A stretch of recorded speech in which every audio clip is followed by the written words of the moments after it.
Barcelona স্পেনের সবচেয়ে পরিচিত শহরগুলোর একটি। স্পেন আমার ভীষণ পছন্দ। আমি এখন পর্যন্ত স্পেনের যে কটি জায়গায় গিয়েছি প্রত্যেকটাই আমার আসলে খুবই পছন্দের জায়গা।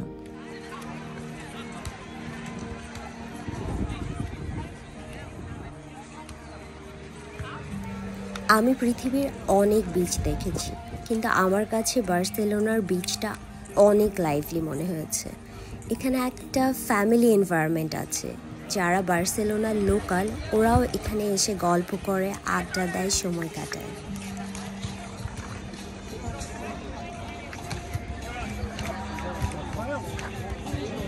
আমার কেন যেন মনে হয় পাহাড়ের চেয়েও সমুদ্র আমাকে অনেক বেশি আকর্ষণ করে।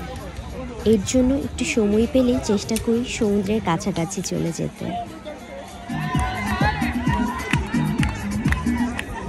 বার্সেলোনার নাইট লাইফ অনেক ডাইভার্স, আর আমি যখন গিয়েছিলাম তখন ছিল ফুল মুন। আর বিচ থেকে দূরে যে খুব সুন্দর হোটেলটা দেখা যাচ্ছে সেটি হচ্ছে ডাব্লিউ বার্সেলোনা। এই হোটেলটি বেশ সুন্দর। সমুদ্রের কাছাকাছি এত সুন্দর আর কোনো হোটেল আমার চোখে পড়েনি। এই হোটেলটা থেকে খুব সুন্দর বিচ ভিউ আছে। আমার কাছে মনে হয়েছে রাত যত গভীর হয় বার্সেলোনার নাইট লাইফ তত বেশি হ্যাপেনিং হয়। রাতের বেলা কেউ যদি বিচের পাড়ে বসে রিল্যাক্স করতে চায় সেটাও যেরকম পসিবল বার্সেলোনাতে, আবার কেউ যদি নাইট ক্লাবে যেতে চায় সেটাও পসিবল। প্লাস কিছু বিচ ফ্রন্ট ক্লাবস আছে যেগুলো থেকে স্টানিং ভিউজ আর লাভলি অ্যাটমসফিয়ার পাওয়া যায়। অ্যান্টনি গাউদির Sagrada Familia UNESCO world heritage site হিসেবেও পরিচিত।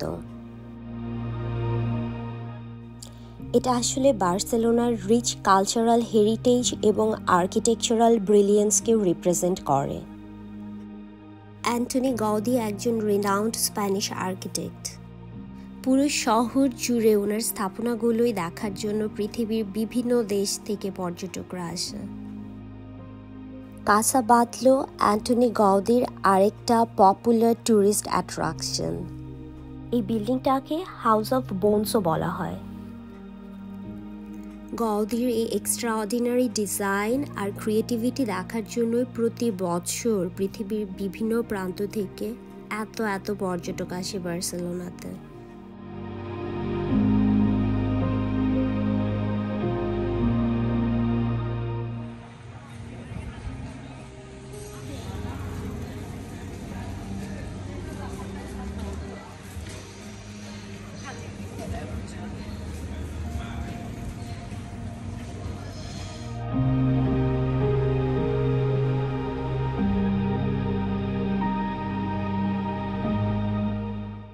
টিবিডাবো মাউন্টেন বার্সেলোনার আরেকটা ফেমাস টুরিস্টিক স্পট। এটি 1680 ফিট উপরে অবস্থিত। টিবিডাবোর এই চার্চের উপর থেকে একটা ব্রেথ টেকিং ভিউ আছে, যেটা আসলে বার্সেলোনার খুবই পপুলার একটা ট্যুরিস্ট ডেস্টিনেশন। টিবিডাবো নামটাই আমার আসলে ভীষণ পছন্দ হয়েছে। এটি বেসিক্যালি একটি অ্যামিউজমেন্ট পার্ক পাহাড়ের উপরে, আর এখানে বেশ কিছু রাইডস আছে। টিবিডাবো আমার কাছে পিকচার পারফেক্ট প্লেস মনে হয়েছে। খুব সুন্দর সুন্দর ছবি তোলা সম্ভব এই জায়গাটা থেকে, আর পুরো বার্সেলোনার একটা প্যানোরামিক ভিউ পাওয়া যায়। আমার মনে হয় অত ঘটা করে সূর্যোদয় কখনো দেখা হয়নি, কিন্তু বার্সেলোনাতে অসম্ভব সুন্দর করে সূর্যোদয় দেখা সম্ভব, যার জন্য অনেক সকালবেলা উঠে হোটেল থেকে বের হয়ে সমুদ্রের পাড়ে বসেছিলাম কখন সূর্য উঠবে সেটা দেখার জন্য। অল্প অল্প করে সূর্য উঠছে, আর আমার ভেতরে যে এক্সাইটমেন্ট কাজ করছিল সেটা আসলে আমি ছবিতে দেখিয়ে বোঝাতে পারবো না, বা বলেও বোঝাতে পারবো না। আসলে সকালটা যে এত সুন্দর হতে পারে সেটা যদি কখনো সমুদ্রের পাড়ে বসে নাই দেখা হয় তাহলে আর জীবনের সার্থকতা কি। আমি ফারিয়া বিদায় নিচ্ছি বার্সেলোনা থেকে।